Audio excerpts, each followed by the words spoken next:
While cleaning my husband's car, I found red underwear on the back seat. I said nothing. I simply placed it on my husband's pillow and waited. When he saw my surprise, "Good day, dear listeners. It's Briella again. I'm glad you're here with me. Please like this video and listen to my story till the end, and let me know which city you're listening from. That way I can see how far my story has traveled. People always say, deep down, before the proof, before the confrontation, before the sleepless nights spent staring at the ceiling. I didn't want to believe that. I told myself I was paranoid, oversensitive, the kind of woman who manufactures problems because she's too comfortable to appreciate what she has. I told myself that for almost 2 years. My name is Rachel. Rachel Connors, though I hadn't gone by my maiden name, Harlow, since the wedding 11 years ago.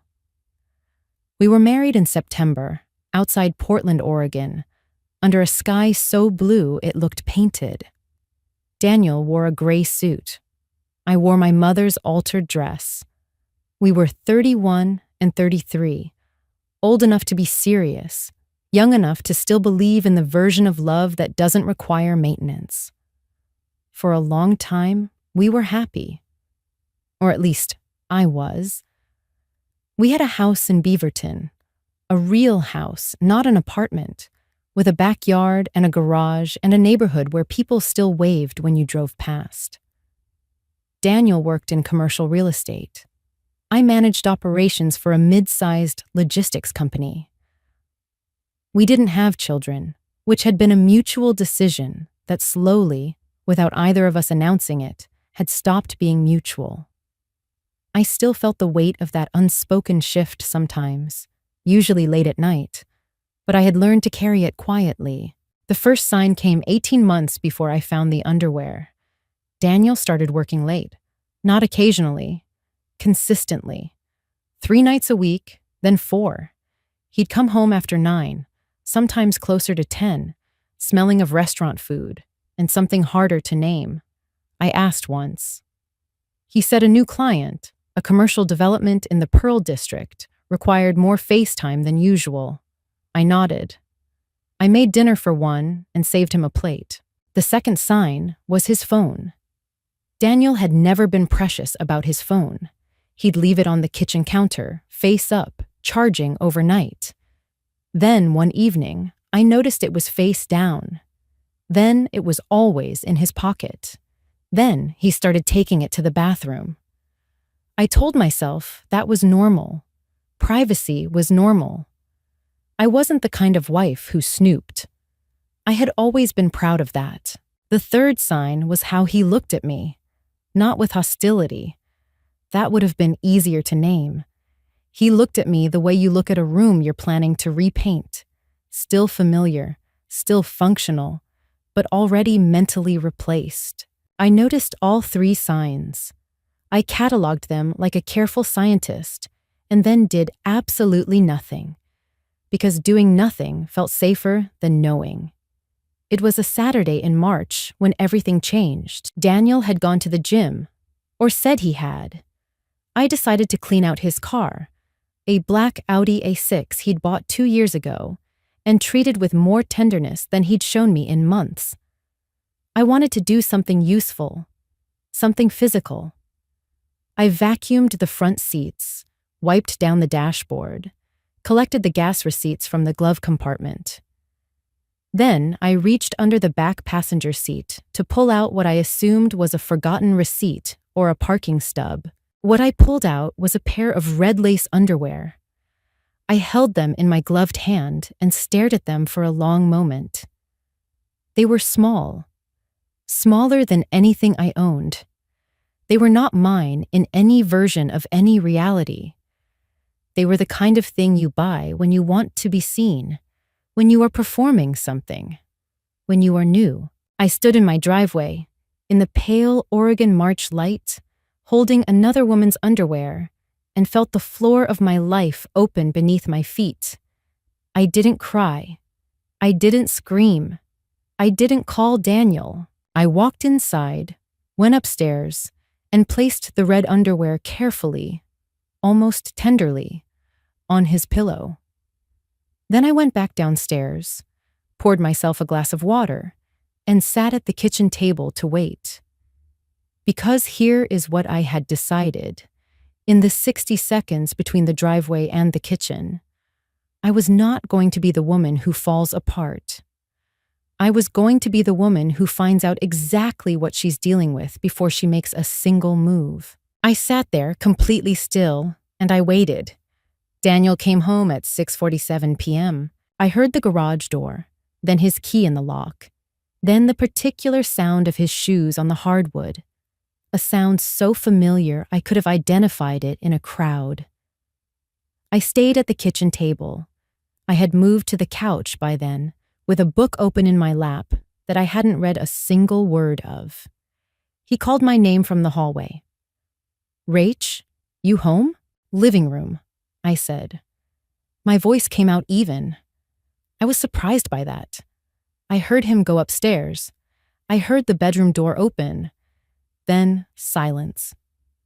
The specific, loaded silence of a person encountering something they were not prepared for. It lasted perhaps 4 seconds. Then I heard him come back down the stairs, faster this time. He appeared in the doorway of the living room. His face was doing something complicated, caught between several expressions, none of them innocent. "What is that?" he said. I looked up from my book. "What is what?" "On the pillow." "I don't know," I said. "What is it?"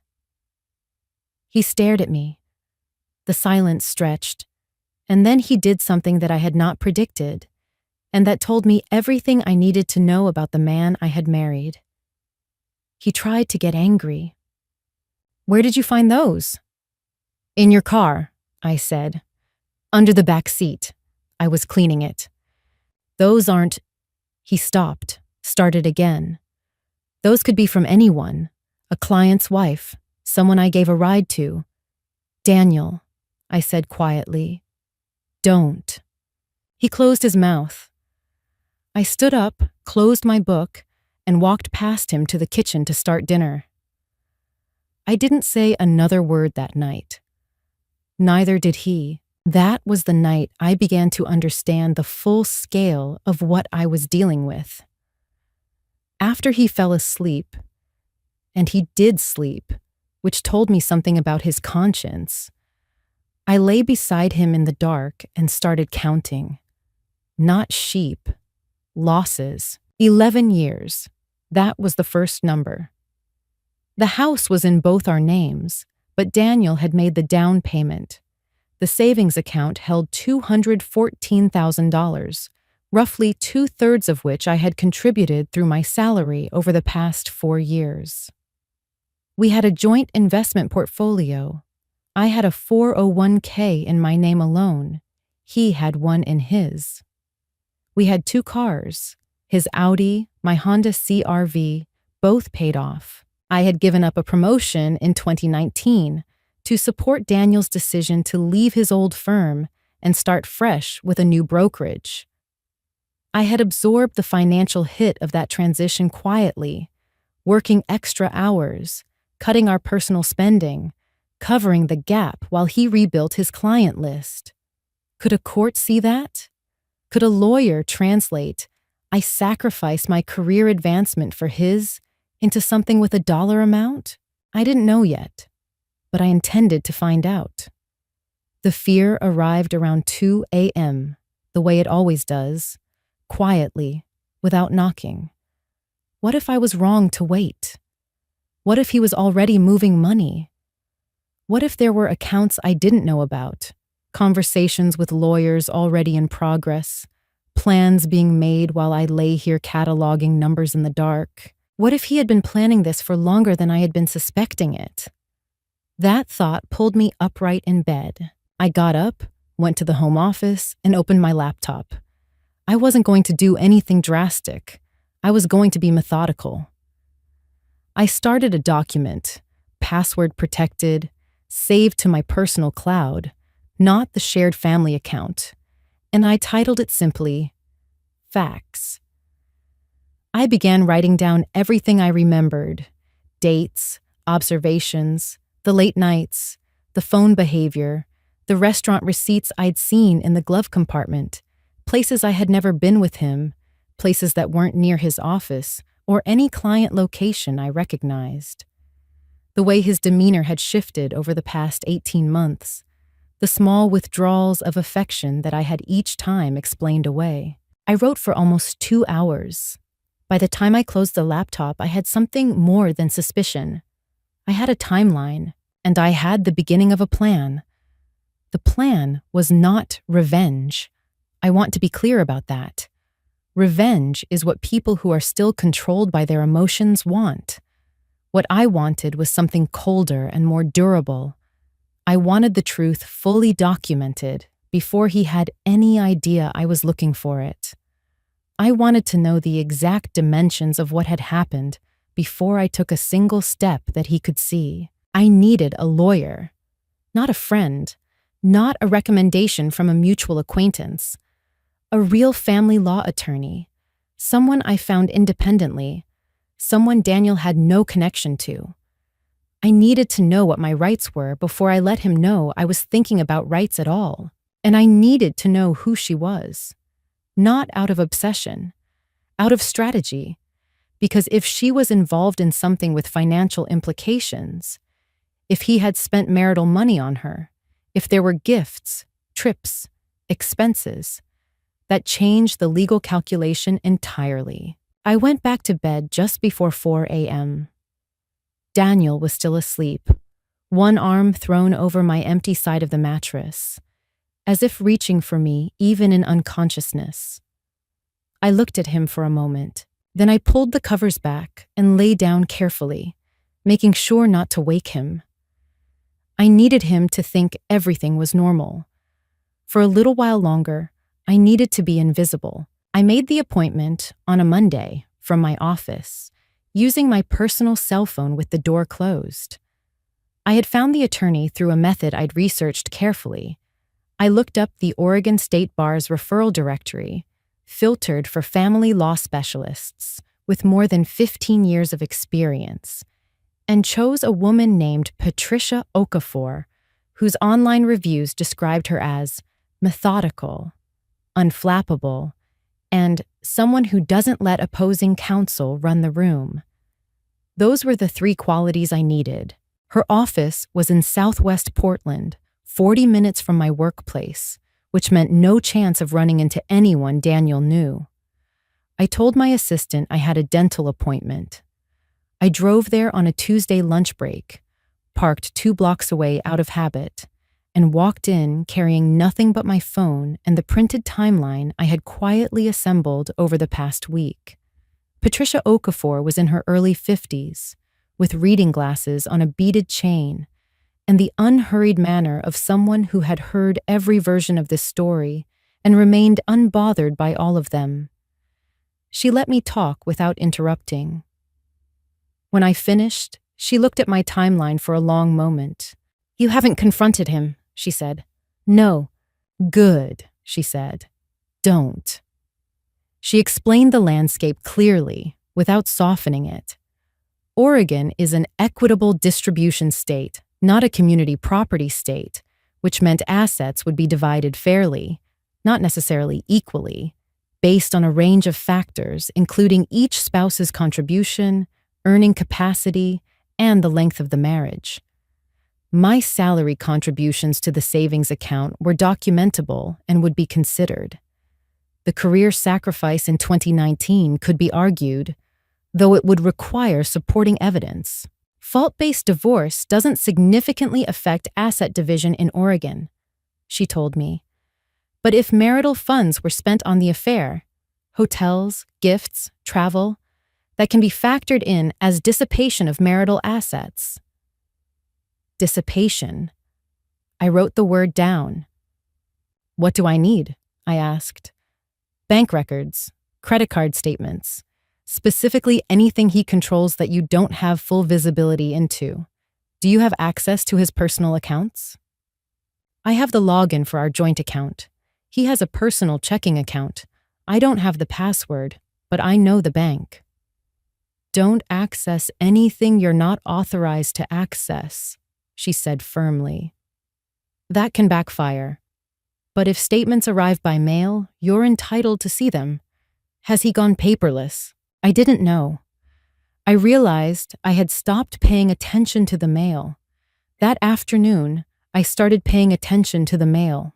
It took 4 days. On Friday of that week, a credit card statement arrived. A Visa card I had known about in theory, but hadn't seen in over a year because Daniel handled it. He had told me it was a business card, used for client entertainment, expensed through his firm. I had never questioned it. I opened it at the kitchen table before he came home. The statement covered the previous 2 months. I went through it line by line. There were restaurant charges, not the kind that appeared on joint statements, not the Applebee's or the Thai place near the office. These were places with names I recognized from the food sections of Portland magazines.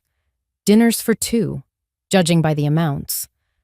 I sat very still. Then I found the hotel charge. The Heathman Hotel, Portland.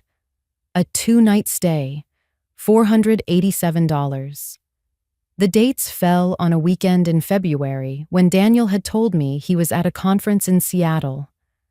I went back to my phone and pulled up the email he had forwarded me, the conference registration confirmation. I had never had reason to doubt it. I looked at it now with entirely different eyes. The conference was real. I Googled it. It had taken place in Seattle, February 14th through 16th. But the hotel charge was for February 14th and 15th. The Heathman Hotel is not in Seattle. The Heathman Hotel is in downtown Portland, less than 9 miles from our house. He had stayed in a hotel 9 miles from our house on Valentine's weekend and told me he was in another city. I set the statement down on the table. My hands were completely steady. That surprised me more than the charge itself. This was the moment I understood that what I'd had was suspicion. What I had now was proof. I photographed every page of the statement with my phone, uploaded the images to my private cloud folder, and placed the statement back in the envelope. I set it on the kitchen counter in the spot where we left mail. When Daniel came home that evening, he picked it up without a word, glanced at it, and took it upstairs to his office. I watched him go. He had no idea that I had already seen it. He had no idea that I had spent the afternoon texting Patricia Okafor's paralegal with photographs. He had no idea that the comfortable fiction he had been living inside, the fiction where I was trusting and domestic and unaware, was already over. I made pasta for dinner. We ate together. He told me about a property showing that had gone well. I asked follow-up questions. I was a very good actress when I needed to be. After dinner, I washed the dishes and thought, now I know what I'm dealing with. The question was no longer whether to act. The question was how. The filing happened on a Thursday morning, 3 weeks after the credit card statement. In those 3 weeks, I had been methodical in a way I hadn't known I was capable of. I had met with Patricia twice more, providing her with the photographed statement, the hotel dates cross-referenced with the Seattle conference record, and a carefully compiled ledger of the marital savings contributions I had made over 4 years. I had also, at Patricia's specific instruction, opened a personal checking account in my name alone at a different bank and quietly arranged for my direct deposit to redirect there at the end of the month. I hadn't touched the joint account. Patricia had advised against any dramatic moves with shared assets before the filing. It could be characterized as bad faith. Instead, I documented everything: the current balance, recent transaction history, the investment portfolio values. I told no one, not my sister in Colorado, not my closest friend Dana, not a single person who might say something to someone who might say something to Daniel. I moved through those 3 weeks, like a woman with a very normal life and a very private understanding of how it was about to change. On the Thursday morning of the filing, I went to work at my usual time, attended my 9 o'clock meeting, answered 3 emails, and then told my assistant I had a personal matter to attend to at lunch. Patricia's paralegal handled the submission. By 2 p.m., Daniel Connors had been formally served. At his office, by a process server Patricia had arranged, timed for when she knew he would be between client meetings. I was back at my desk by 2:15, eating a sandwich, when my phone began to ring. Daniel's name on the screen. I let it ring. Then again, I let it ring. Then a text. What the hell is this? Call me now. I finished my sandwich. He came home before I did that evening. He was standing in the kitchen when I walked in, and the look on his face was one I had not seen before. Not the vague distance of recent months, not the performed normalcy of our dinners, but something raw and disorganized. He had been caught off guard, and he was not handling it gracefully. "You filed," he said. "Yes," I said. I set my bag down on the counter and went to the refrigerator, without saying anything to me first. "I didn't know I was required to," I said. "He told me I was being irrational, that I was making a decision based on one credit card statement that I had misinterpreted. He said the hotel had been a mistake on his part, a moment of weakness, fully over, nothing that couldn't be worked through with time and counseling. He said I was throwing away 11 years over something that had never been serious. I listened to all of it. I did not respond to any of it. When he had finished, I said, 'You should contact your own attorney.' That was when his tone changed. The following morning, I received a call from a number I didn't recognize. A woman's voice, controlled, deliberate. She identified herself as Melissa Grant. The name meant nothing to me at first, and then it meant everything because she told me directly. She was Daniel's girlfriend, and she wanted to speak to me woman to woman. She said I was making a mistake. She said Daniel had been planning to tell me that this had been the right thing in the wrong time frame. She said if I pushed this through, there were things that could complicate my position. She didn't specify, but the implication was clear enough. She was suggesting that she had information, that she could be a problem. I found out later that Daniel had called her the night of the filing in a panic. This call had been his idea. "I don't think we have anything to discuss," I said. "I'm trying to be reasonable," she said. "I don't need you to be reasonable," I said. "I need you not to call me again." I hung up and immediately forwarded the call log and a written summary to Patricia.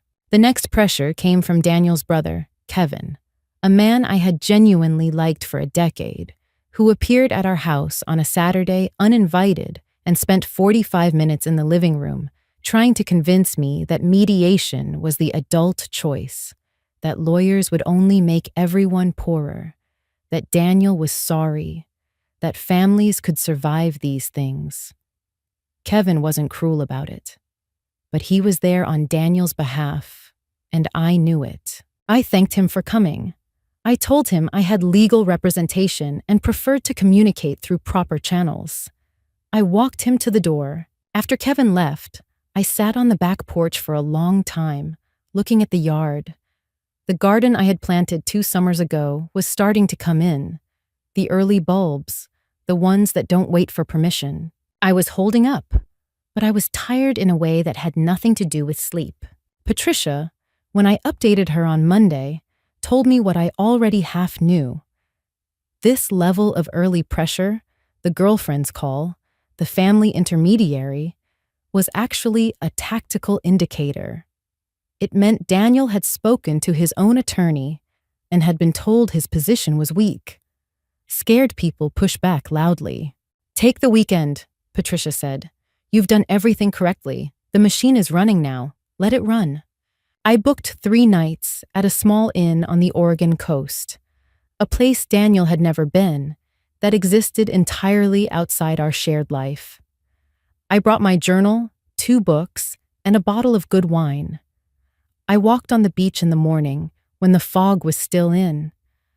I sat by the window in the evenings and let the sound of the water do whatever sound does when you finally let yourself be still. I thought about the woman I had been in March, cleaning out that car, pulling something out from under the seat with her gloved hand. I thought about how far she had already come. I came back from the coast on a Tuesday afternoon, and the house felt different when I walked in. Not worse, exactly, but clearly provisional. A space in transition. Daniel had moved some of his things to the guest room by mutual unspoken agreement in the days before I left.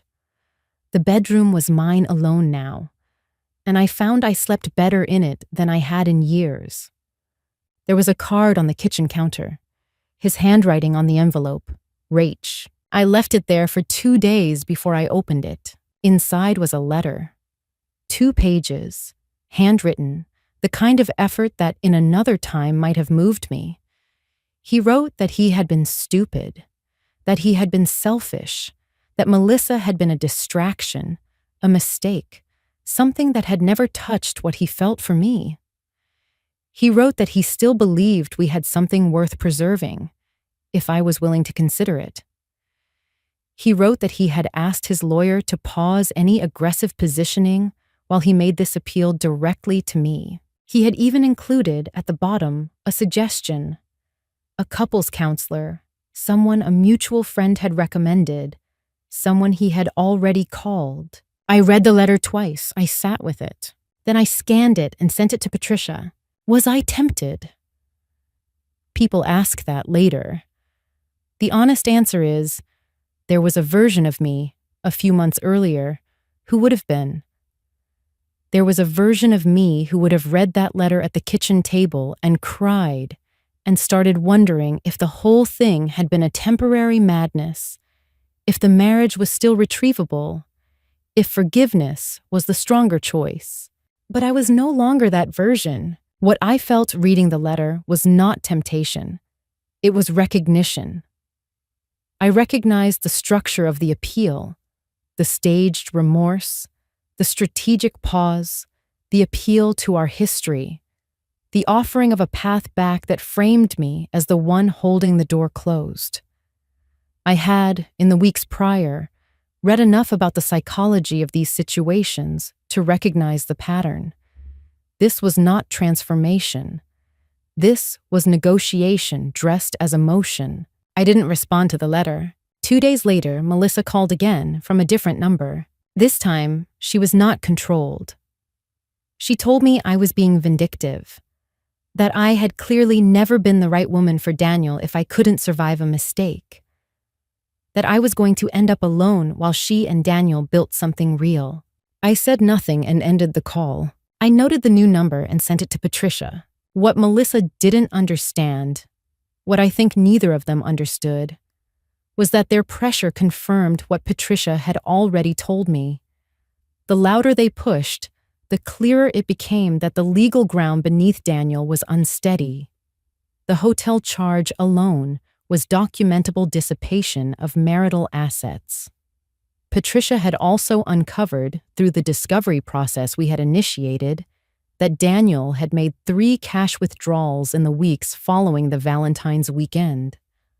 Amounts small enough to avoid automatic flags, but notable in pattern. They were scared, and scared people, in my experience, do not make good strategists. Meanwhile, I had begun to do something I had denied myself for months. I started talking to people. My sister Claire, who lived in Denver, had been the first.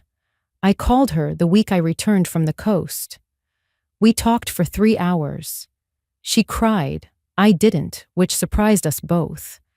She told me she had always felt something was off with Daniel, not dramatically, just a subtle quality of self-centeredness she had never quite voiced. I let her say it. It helped to have someone else say it. Then Dana Whitfield, had been my closest friend since graduate school. We'd had lunch twice a month for 8 years, and somehow over the past 18 months, those lunches had thinned out. I realize now that I had been withdrawing from her, not consciously, but because being around Dana's sharp-eyed warmth made it harder to pretend everything was fine. She had noticed the withdrawal.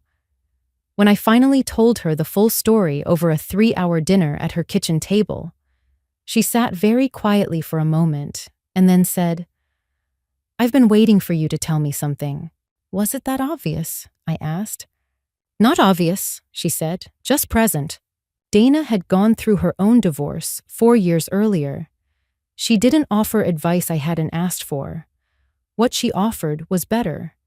She gave me the name of a therapist she had seen during her own process, a woman named Dr. Susan Park, and she told me that processing this alone would eventually cost more than it saved. I made an appointment with Dr. Park the following week. In our first session, I sat across from a calm woman with a neat desk and described the past 4 months in the same even tone I had been using for everything. Dr. Park listened without expression until I finished. Then she asked, "When's the last time you let yourself feel angry about this?" I thought about it. "I'm not sure I have," I said. "Why not?" I looked at the window. Outside, Portland's early summer was beginning. The pale green of new leaves, the light that finally had some warmth in it. "Because I was afraid if I started," I said slowly, "I wouldn't be able to stop, and I needed to stay sharp." Dr. Park nodded. "You've been protecting your strategy," she said. "That was smart and necessary. But at some point, Rachel, you're going to have to let yourself grieve the marriage. Not the man, the marriage. The life you thought you were living." I thought about that for a long time after I left her office. I drove home through the city I had shared with Daniel for 11 years and let myself, for the first time, really look at what was being lost. Not just the house, not just the finances, but the particular shape of a life I had believed in completely. It hurt, more than I had let it. But the hurt, I found, did not undo me. It clarified me. They came on a Saturday, which told me they had planned it. Daniel had sent a text that morning, casual in tone, deliberately so, asking if he could stop by to pick up some work documents from his home office.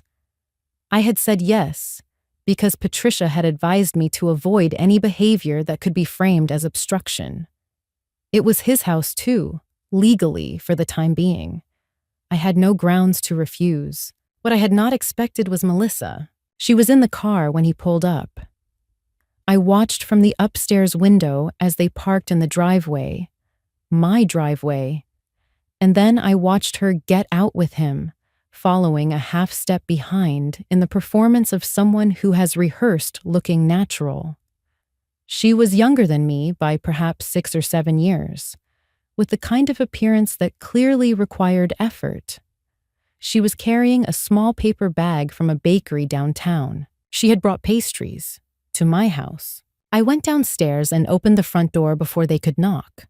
"Rachel," Daniel said, his voice set to a register I recognized from boardroom negotiations. Warm, reasonable, the tone of a man who wants you to believe he has nothing to gain. "I hope it's okay. Melissa wanted to—" "I know what Melissa wanted," I said. I looked at her directly. "You can wait in the car." A pause.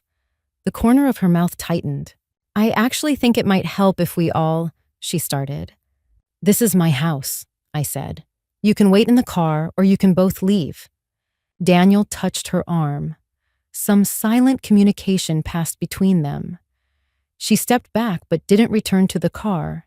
Instead, she moved to the far edge of the driveway, set the bakery bag on the hood, and took out her phone, performing indifference. Daniel came inside. He didn't go to his office. He followed me to the kitchen, which I had expected. He accepted the glass of water I offered, which was not hospitality, but practicality. It gave him something to do with his hands. "I need to ask you something," he said. "You can ask." Is there any version of this where we don't do it this way? He set the glass down. I mean the lawyers, the process, all of it. Is there any version where we sit down like two people who spent 11 years together and work something out ourselves? We could have worked something out ourselves before you spent Valentine's weekend at the Heathman with another woman, I said pleasantly. That window is closed. His expression shifted. Something behind the reasonableness flickered. That statement, he said carefully, is not what you think it is. There are things about that period I haven't explained yet. Then explain them to Patricia. Rachel. His voice dropped, took on a different texture, the texture of intimacy used as a tool.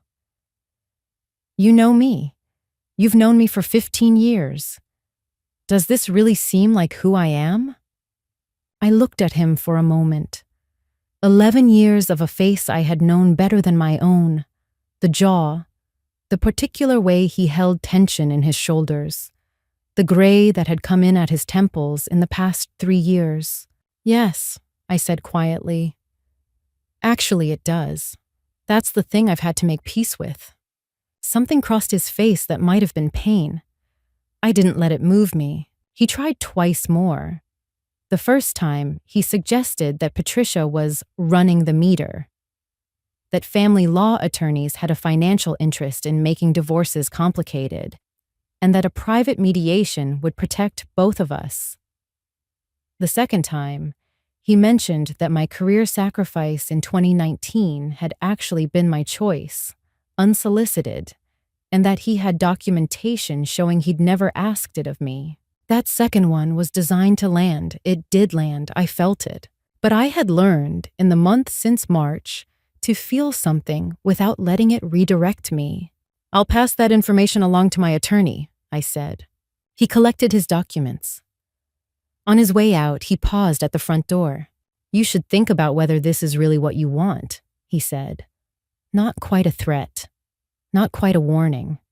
The precise midpoint between the two. I have, I said. I have thought about very little else. He left. Through the window, I watched him and Melissa exchange a few words beside the car. She glanced at the house once, at me, though she couldn't see me clearly. Then they got in and drove away. I stood in the hallway for a long moment. The fear arrived about 10 minutes later, the way it always does when the adrenaline recedes. What had Daniel meant by that documentation about 2019? What had he actually kept? I went to the home office and pulled out the folder I had assembled, my own documentation, the emails from that period where he had discussed the career decision with me, the ones where he had, in fact, framed the sacrifice as important for their shared future. I found 4 emails. I photographed them and sent them to Patricia. Then I sat back and felt the fear turn into something else. Something harder and more useful. The 2019 Gambit told me Daniel was looking for pressure points. He was testing what would shake me. The fact that he had arrived with Melissa, staged the whole approach, brought pastries as a prop for warmth. All of it was a message. We are a united front. We are going to make this difficult. Fine. I had been afraid of difficulty for years. I had made myself smaller in this marriage to avoid it, smoothed things over, chosen quiet over friction in 100 small moments that had accumulated into a posture of diminishment I hadn't even noticed until now. I was done being afraid of difficulty. I called Dana that evening and told her about the visit. She listened, then said, "How do you feel?" "Ready," I said, and I meant it. The 4-way settlement meeting was scheduled for a Wednesday in July at Patricia's office in Southwest Portland. This format, both parties, both attorneys, one table, was standard practice before trial, an attempt to resolve outstanding asset disputes without judicial involvement. Patricia had advised me that we were well positioned. The discovery process, conducted over the preceding 8 weeks, had been thorough. I dressed carefully that morning, not to perform anything, simply because I had found, in recent months, that the ritual of preparation steadied me. Daniel and his attorney, a man named Brett Salter, who had the practiced affability of someone paid to seem reasonable, arrived 3 minutes late. Daniel was in a suit. He looked like himself, composed, professionally assembled. But I had learned to read the small signals now. The slight forward set of his shoulders. The way he didn't quite meet my eyes when he sat down. Melissa was not present. This was not a courtroom, but she was present in every document on the table. Patricia opened by presenting our documentation summary. She had organized it clearly and without drama. The Visa card statement, the hotel dates cross-referenced with the Seattle conference records, the subsequent cash withdrawals, and the item I had not known was coming until 2 weeks prior, a financial subpoena return that had revealed a secondary credit card account Daniel had opened in his name only, 14 months ago, with a billing address listed as his office. That secondary card told a story. It had been used for hotel stays in 4 different Oregon cities. It had covered 2 flights to San Francisco.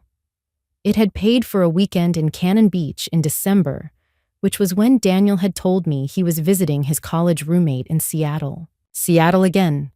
Seattle had apparently been doing a lot of work in this marriage. Brett Salter began his response with the word context, which is what attorneys say when their client's documented behavior is hard to explain. He suggested that the card had been opened for business purposes and that the personal charges were isolated incidents, errors in judgment that did not represent a pattern. How many isolated incidents constitute a pattern? Patricia asked. She said it with the mild curiosity of someone genuinely interested in the answer. Brett shifted. Daniel looked at the table. Then Patricia played the second item. During discovery, she had formally requested Daniel's personal email records for the relevant period. His attorney had objected. A judge had partially granted our request for communications involving marital finances. What that partial grant had produced was a series of email exchanges between Daniel and Melissa, dating back 22 months, 4 months before the first late night that I had cataloged, which meant the timeline I had assembled was, if anything, conservative. In one email, dated 18 months ago, Daniel had written to Melissa about the vacation they were planning for February. He referenced, specifically, the hotel in Portland and the fact that he would tell me he was in Seattle. He had planned the lie, in advance, in writing. Patricia read the relevant section aloud in a neutral voice.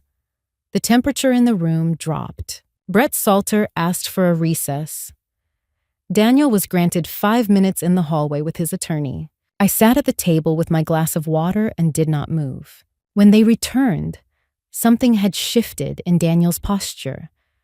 The composure was still present, but it was effortful now, visible as effort in a way it hadn't been 20 minutes earlier. Brett attempted a restructured argument.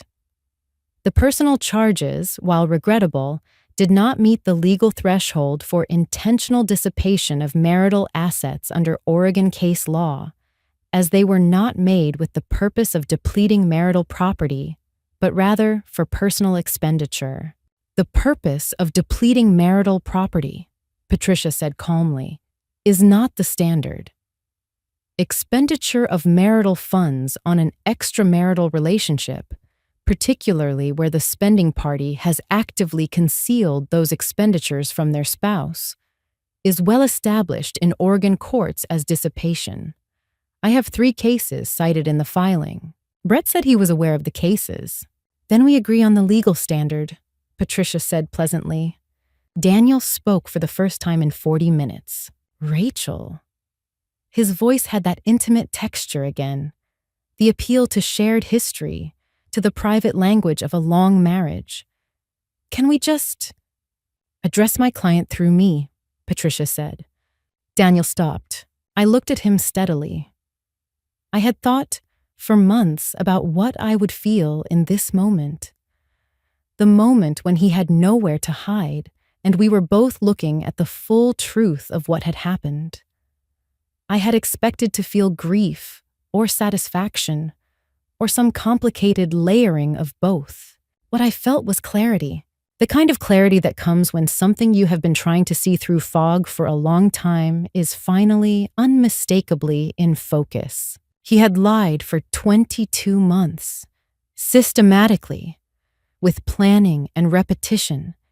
He had looked at me every day during those months across the dinner table we had chosen together and the life we had built together, and the bed where I had trusted him completely, and he had maintained the lie without apparent difficulty. And now he was trying to maintain it differently, with tone, with framing, with the appeal to my sentiment. It wasn't working. Brett Salter, reading the room, made a procedural move. He requested a 2-week adjournment to allow both parties to consider revised settlement terms. It was the move of a lawyer who knows his client's position has eroded and needs time to recalibrate. Patricia looked at me. I gave her the slightest nod. 2 weeks, Patricia said. We'll expect a revised offer in writing. As we packed up to leave, Daniel and I were briefly, unavoidably parallel, standing at opposite ends of the table while our attorneys spoke to each other. He looked at me once more. What was in his face, I realized, was not remorse. It was recalibration. He was already adjusting his approach for the next meeting. I recognized it because I had watched him recalibrate his way through 11 years of small defeats, small negotiations, moments where the landscape shifted and he pivoted accordingly. But this time, the landscape was facts. Facts don't respond to recalibration. I put on my coat, thanked Patricia, and walked out into a clear July morning in Portland. The light was coming off the buildings at a low angle, the kind of light that makes everything look slightly more itself. I drove home, and, for the first time in months, I made no plans at all.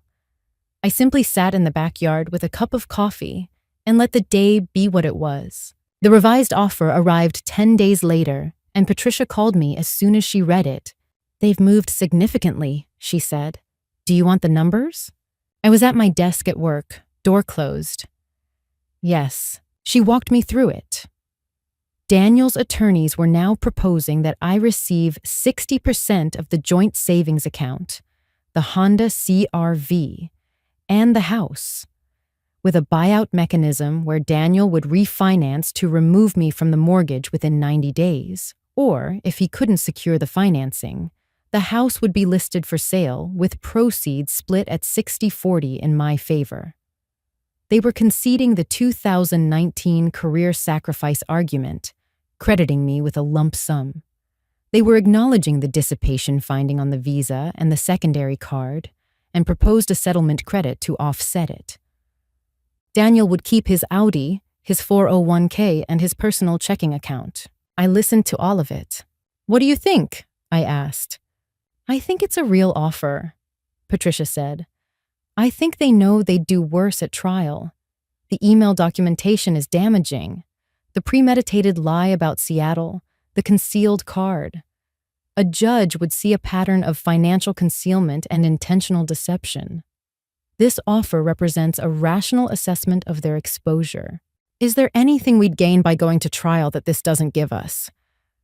Patricia was quiet for a moment. Potentially more on the dissipation finding, and the secondary card transactions in San Francisco could be argued more aggressively. There may be property involved, though we haven't fully established that. But trial is expensive and slow, and you'd be looking at another 8 to 12 months of legal process. This offer gives you certainty. I thought about it for 24 hours. Then I called Patricia and told her to counter. Not dramatically, not out of aggression, but precisely. I wanted the house to sell rather than be bought out, because I didn't want a property that Daniel had refinanced as his own and then potentially defaulted on, coming back to touch my credit during the transition period. I wanted the buyout timeline shortened to 60 days. I wanted explicit language in the agreement about the dissipation credit, not a vague settlement offset, but a specific named sum. Brett Salter's office came back within 3 days. They accepted the shortened timeline and the explicit dissipation language. On the house, they proposed a compromise, a 90-day sale window with a reduced buyout option for Daniel if he chose to exercise it, but with the proceeds split shifted to 65-35 if the sale route was taken. Patricia recommended I accept. I accepted. The signing appointment was on a Tuesday in early August. Patricia's conference room, both attorneys present. Daniel arrived with Brett. I arrived alone, which I had decided deliberately. I didn't need anyone there for strength. I needed to be able to walk out of that room exactly as I had walked in, as myself, with my own clarity. Daniel sat across from me for the last time in any legal capacity. He looked tired. The composure that had been his defining quality for as long as I had known him was intact but worn, the way a coat looks when it's been through too many seasons. I didn't feel contempt for it. I didn't feel much of anything about him personally, which was its own kind of freedom. We signed, page after page, the asset division, the settlement terms, the dissipation credit, the house sale agreement. Patricia had everything organized and tabbed. It took 40 minutes. When it was done, Brett Salter gathered his papers. Daniel stood, buttoned his jacket. He looked at me one last time. "I'm sorry," he said. The words were formal, without the manipulative intimacy of earlier attempts. Just 2 words, placed on the table between us. "I considered them."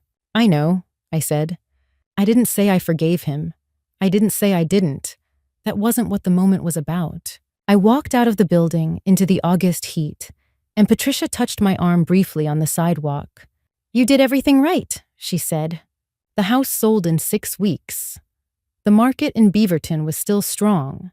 We received 2 offers above asking and accepted the higher one.